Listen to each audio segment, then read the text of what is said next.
যদি কোনো আল্লাহর বান্দা যখনই তার ঘর থেকে বের হয়, কোথাও রওনা দেয়, সে যদি একটা দোয়া পড়ে নেয়, দোয়াটা কি? বিসমিল্লাহি তাওয়াক্কালতু আলাল্লাহ লা হাওলা ওয়ালা কুওয়াতা ইল্লা বিল্লাহ। এই আল্লাহর উপরে তাওয়াক্কুল, তাওয়াক্কাল, আল্লাহর উপরে তাওয়াক্কুল করে বের হলাম।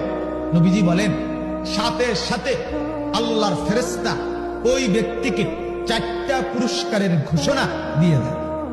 কি পুরস্কার?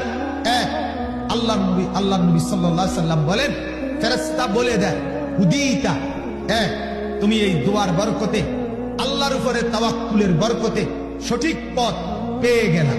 ওয়া কুফিতা, আল্লাহ তোমার জন্য যথেষ্ট হয়ে গেলেন। ওয়া ওয়াকিতা, সমস্ত বিপদ থেকে বেঁচে গেলা। ওয়া তানাহা আনহু শাইতান, শয়তান দূরে সরে গেল।